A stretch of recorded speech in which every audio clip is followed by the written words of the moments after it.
Do you think the Niners should have made any draft day trades? I mean, teams usually do. They had 9 picks. They made none.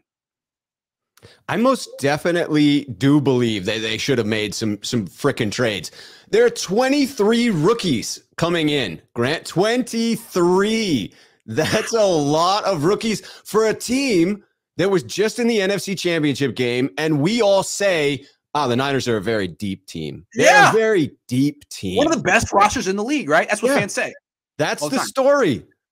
And so 23 rookies are going to come in and make the team. 9 drafted rookies are going to come in and make the team. No, this feels a lot like the 49ers threw bodies at a situation. Like, oh, we got a lot of holes that are kind of holes that we've put a Band-Aid over, at safety. We're going to have some really good competition, and that's going to be great. And so we'll just bring in a lot of guys. Some of them will be studs, and it'll be clear who we keep, who sticks around. What I'm worried about is iron sharpens iron, Rob. Yes, iron sharpens Didn't iron. you know that? I've heard that somewhere, So I much swear. iron in the Niners roster right now. It's worrisome to me because I don't think that the 49ers have a track record of correctly sussing out who their stud rookies are. Like, they seem to have this problem in actually finding out early on in players' careers whether they can contribute right away or not. I mean, look at last year's draft class. It was all over the place in that regard. So do I think that out of those 23 frickin' rookies that are going to be showing up, that the Niners select the correct ones to stay on the roster? I mean, I hope they do, but I can't say that I'm overly confident. Trades would have allowed them to target specific players, bring in fewer bodies, and have a higher level of talent amongst the field of candidates. To me, that would have been the smarter path. Teams that just stand pat and go BPA all the time usually are like teams that are so far away from contention that it doesn't make sense for them to move around, or teams that like just won the Super Bowl and feel they have the best roster in the league. And again, they just take BPA. But like you're like just on the cusp. Usually teams on the cusp feel like they are one move away. Also, right, you don't have a first-round pick. So you have these later picks. Your first pick is 61. You're supposed to be a premier team. A lot of these rookies aren't going to help you right away. So there's that. You would think that a team like – also, there's the fact that you kept Jimmy Garoppolo and you didn't use that cap space. And as a result, you have glaring holes at starting positions, strong safety and center. You still don't know who your center is unless Alex Mack comes back. Given all of that, you would think a team in that position would move up.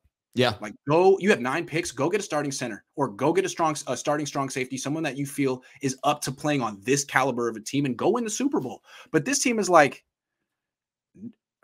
first of all, they're so arrogant. They're like, we don't have any weaknesses. Center, we have a plan. Strong safety, we have a plan. What we're going to do is we're going to stand at 61 and add to the deepest position on our team. Edge rusher, defensive end is the deepest position on the team. Nick Bosa, Samson Ebukam, Kerry Hyder, Charles Menahu, Kamoko Toure, right, and Jordan Willis. That's 6 NFL quality edge rushers. Now you added a 7th. That's great, man. That's terrific. But it's kind of arrogant in a way, right? Like, we have no weaknesses, so let's just add to our strength. Boom. Boom.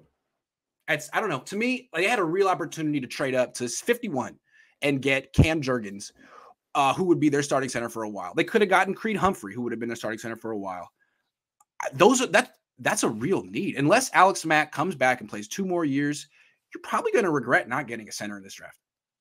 Probably going to regret it. I think that's a distinct possibility. I like the pick at 61, so just a little bit of a difference of opinion there. But I think he's going to be really good. Let me just say 93, at 93, to me, Grant, that was this freaking sweet spot to trade. They could have traded up. They missed Marcus Jones at 85, Dylan Parham at 90, Rachaad White at 91, which makes me wonder if the Buccaneers jumping up to 91 to take Rachaad White caused the panic pick for the 49ers at 93. The other thing to note is that the Niners, every year, they have these gold helmet players. And Matt Barrows had that long conversation with Adam Peters, in which Adam Peters admitted the 49ers did not draft any of their gold helmet players, the ones they have the highest marking on in the draft. They typically have 15 to 20. Peters said that there were fewer in this draft than usual, so you would assume less than 15. But the Niners had 9 assets that they could have moved around in order to grab one of those guys. They ended up with 0. I think that's worth calling out. And I do feel that Drake Jackson's going to be a stud in like year 2 or year 3. But as a rookie, I don't think he's going to play that much right away. More of a pass down specialist. Yeah, I mean, I think by the end of the season, he'll be getting most of the third down reps, but maybe not at the beginning. He'll have to earn that.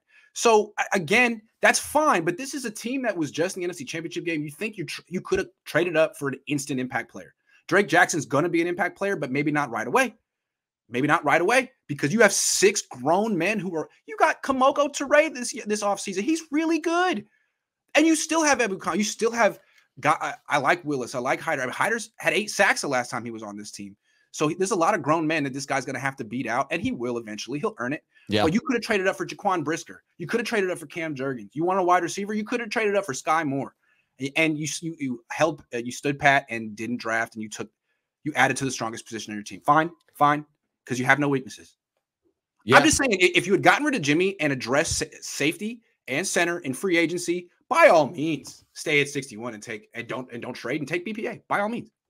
Absolutely. Those are the 2 positions that had Band-Aids applied to them, much like the defensive end position in getting Toure added at the last moment before the draft. There were Band-Aids applied, but I thought there was a much bigger need at safety and at center. So we're in alignment on that. I wouldn't have gone that direction at 61, but I definitely would have traded up from 93 and not selected a running back in the 3rd round there. I'm a fan of the draft results for the most part. Like overall, I am pleased with what the 49ers did, but this is the one area it feels like the 49ers could have been more aggressive and more decisive. Target some players that you want and bring in fewer bodies. This, again, it feels as if they're throwing bodies at this situation, and how many of these 23 rookies can potentially make this team? And if they don't make this team, aren't those wasted assets? Yes. As you said, 23 rookie, that's amazing. The coach says, Grant, you're backtracking. Days before the draft, you loathed at the idea of the Niners playing it safe to draft Cam Jurgens. You stated that playing it safe with a 61 pick would be pointless. Also, trade up with what assets?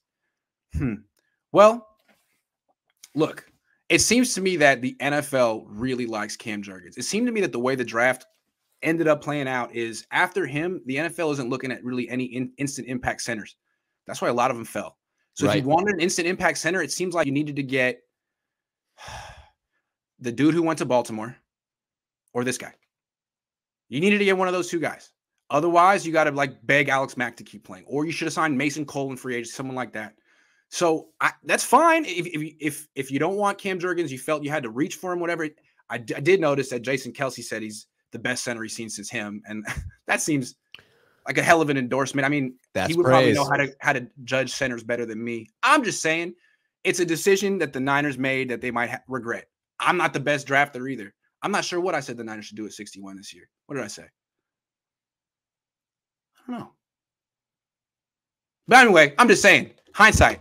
They might have wanted to trade it up. Yeah, I actually, in a couple of mocks, predicted who they did take at 61. And so I was on board with that one. That one was a lock for me. I feel good about that. But to trade up from 93 into that 85 range where they could have gotten Marcus Jones, you're not going to have to give up much to jump from, 93 to 85 or 93 to 91, as the Bucs did to take Rachaad White. I would have been much more happy with a Rachaad White selection at 91 than I was with our selection at 93. I guess I keep coming back to, I hear what the coach is saying. What I'm saying is most of the time, a team that was just in the NFC Championship game is looking to spend that first pick on a guy who's going to be an instant impact player. A lot of snaps, big impact. The Niners took a guy who his rookie year might play 300 snaps. And that's just unusual for a team in the 49ers position. He could end up be a guy who has 100 sacks in his career, and it ends up being one of the best picks in franchise history. It's just strange. Usually in the Niners position, it's kind of counterintuitive. But we've talked about this all offseason. The Niners are acting like a team. They've even said it. Well, we want to dial back our spending this year. Okay, it's all part of the plan. One step back to take 2 steps forward. The Jimmy Garoppolo Super Bowl window closed. They're waiting on the Trey Lance window to open it. They feel it hasn't opened yet. I agree.